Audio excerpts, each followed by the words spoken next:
ನಮಸ್ತೆ ಎಲ್ಲರಿಗೂ. ಇವತ್ತು ನಾನು ಮಾಡ್ತಾ ಇದ್ದೀನಿ ಹುರಿದಿರುವಂಥ ಹುರುಳಿಕಾಳಿನ ಸಾರು. ಯಾವಾಗಲೂ ನೆನೆಸ್ಬಿಟ್ಟು ಹುರುಳಿಕಾಳು ನೆನೆಸ್ಬಿಟ್ಟು ಮಾಡೋದು ಗೊತ್ತೇ ಇದೆ. ನಾನಿವತ್ತು ಹುರಿದ್ಬಿಟ್ಟು ಹುರುಳಿಕಾಳು ಸಾರು ಮಾಡ್ತಾ ಇದ್ದೀನಿ. ತುಂಬ ಚೆನ್ನಾಗಾಗುತ್ತೆ ಇದು.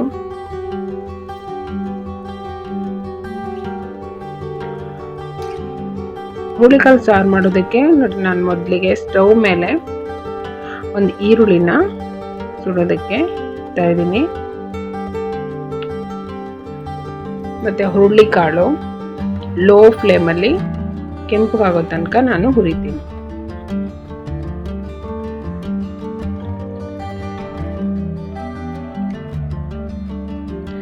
ಲೋ ಫ್ಲೇಮಲ್ಲಿ ಹುರಿಬೇಕು, ಚೆನ್ನಾಗಿ ಕೆಂಪಗಾಗೋ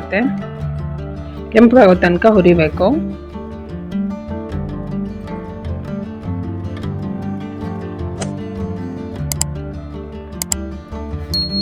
ಈಗ ಇದು ಆಗಿದೆ, ಸ್ವಲ್ಪ ತಣ್ಣಗಾಗಲಿ ಹುರುಳಿಕಾಳು. ನಾನೀಗ ಇದಕ್ಕೆ ಮಸಾಲ ರುಬ್ಕೊಳ್ತೀನಿ. ಮಸಾಲಕ್ಕೆ ತೆಂಗಿನಕಾಯಿ,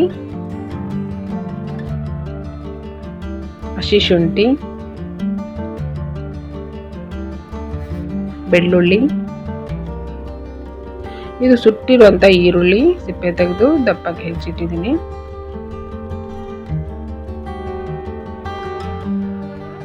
ಮತ್ತು ಸ್ವಲ್ಪ ಹುಣಸೆ ಹಣ್ಣು ನೆನೆಸಿರೋ ಅಂಥದ್ದು ಹಾಕ್ತಾ ಇದ್ದೀನಿ. ಚಕ್ಕೆ, ಲವಂಗ ಮತ್ತು ಸ್ವಲ್ಪ ಸೋಂಪು, ಇದಿಷ್ಟನ್ನು ನಾನು ನೈಸಾಗಿ ಗ್ರೈಂಡ್ ಮಾಡಿದ್ದೀನಿ. ಈಗ ಕುಕ್ಕರಲ್ಲಿ ಒಗ್ಗರಣೆ ಹಾಕ್ತಾ ಇದ್ದೀನಿ. ಒಗ್ಗರಣೆಗೆ ಎಣ್ಣೆ ಹಾಕಿ ಎಣ್ಣೆ ಬಿಸಿ ಆದಮೇಲೆ ಚಿಕ್ಕದಾಗಿ ಹೆಚ್ಚಿರುವಂಥ ಈರುಳ್ಳಿ ಹಾಕ್ತಾ ಇದ್ದೀನಿ.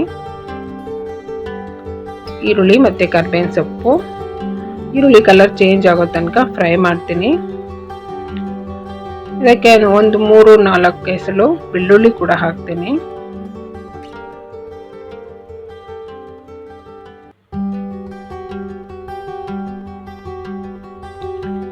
ಬೆಳ್ಳುಳ್ಳಿ ಹಾಕಿ ಮತ್ತೆ ಸ್ವಲ್ಪ ಫ್ರೈ ಮಾಡ್ತೀನಿ.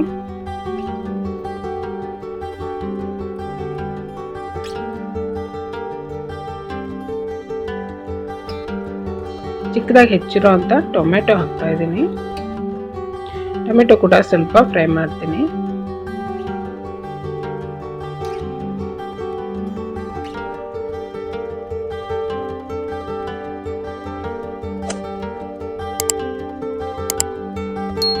ಈಗ ಇದಕ್ಕೆ ಖಾರದ ಪುಡಿ, ಅರಿಶಿನ ಪುಡಿ ಮತ್ತು ಧನಿಯಾ ಪುಡಿ ಇದಿಷ್ಟನ್ನು ಹಾಕಿ ಸ್ವಲ್ಪ ಫ್ರೈ ಮಾಡ್ತೀನಿ. ಪುಡಿಗಳು ಹಾಕುವಾಗ ಸ್ಟವ್ನ ಉರಿ ಪೂರ ಕಮ್ಮಿ ಇರಲಿ, ಇಲ್ಲಾಂದರೆ ಸೀದೋಗುತ್ತೆ. ಸ್ವಲ್ಪ ಫ್ರೈ ಮಾಡಿ ಆದಮೇಲೆ ಹುರುಳಿಕಾಳನ್ನ, ಹುರಿದಿರೋಂಥ ಹುರುಳಿಕಾಳು ಇದೆಯಲ್ಲ ಅದನ್ನು ತೊಳೆದ್ಬಿಟ್ಟು ಹಾಕ್ತಾ ಇದ್ದೀನಿ.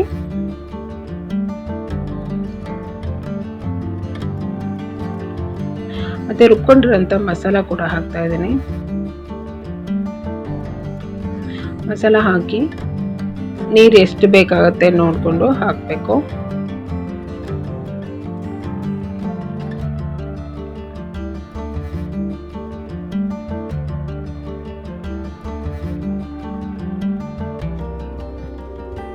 ರುಚಿಗೆ ತಕ್ಕಷ್ಟು ಉಪ್ಪು ಹಾಕ್ತಾ ಇದ್ದೀನಿ. ಉಪ್ಪು ಹಾಕಿ ಮಿಕ್ಸ್ ಮಾಡಿ ಕುಕ್ಕರ್ನ ಮುಚ್ಚಳ ಮುಚ್ತಾ ಇದ್ದೀನಿ. ಮುಚ್ಚಳ ಮುಚ್ಚಿ ಈಗ ಒಂದು 5-6 ವಿಷಲ್ ಆಗಬೇಕು. ನೆನೆಸಿರುವಂಥ ಹುರುಳಿಕಾಳಾದರೆ 2 ಅಥವಾ 3 ವಿಷಲ್ ಸಾಕು. ಇದು ಹುರಿದಿರುವಂಥ ಹುರುಳಿಕಾಳು, ಇದನ್ನು ಸ್ವಲ್ಪ ಟೈಮ್ ತೊಗೊಳುತ್ತೆ ಬೇಯೋದಕ್ಕೆ. 5 ಅಥವಾ 6 ವಿಷಲ್ ಬೇಕಾಗುತ್ತೆ. ಈಗ ನೋಡಿ ವಿಷಲ್ ಆಗಿದೆ. ಕುಕ್ಕರ್ ತಣ್ಣಗಾದ್ಮೇಲೆ ತೆಗೆದ್ರೆ ನೋಡಿ ಸೂಪರಾಗಿ ಆಗಿದೆ. ಹುರುಳಿಕಾಳು ಸಾರು ತುಂಬ ಚೆನ್ನಾಗಾಗುತ್ತೆ ಇದು.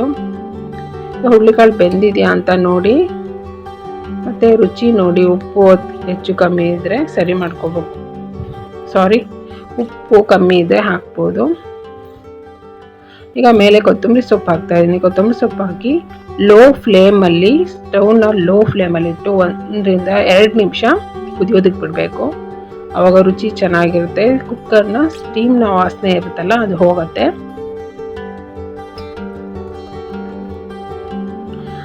ಈಗ ನೋಡಿ ಹುರಿದಿರುವಂಥ ಹುರುಳಿಕಾಳಿನ ಸಾರು ರೆಡಿ ಇದೆ. ತುಂಬ ಚೆನ್ನಾಗಾಗುತ್ತೆ. ಈ ರೀತಿ ಒಂದ್ಸಲ ಮಾಡಿ ನೋಡಿ. ನನ್ನ ವಿಡಿಯೋ ಇಷ್ಟ ಆದರೆ ಲೈಕ್ ಮಾಡಿ, ಶೇರ್ ಮಾಡಿ, ಸಬ್ಸ್ಕ್ರೈಬ್ ಮಾಡಿ. Thank you.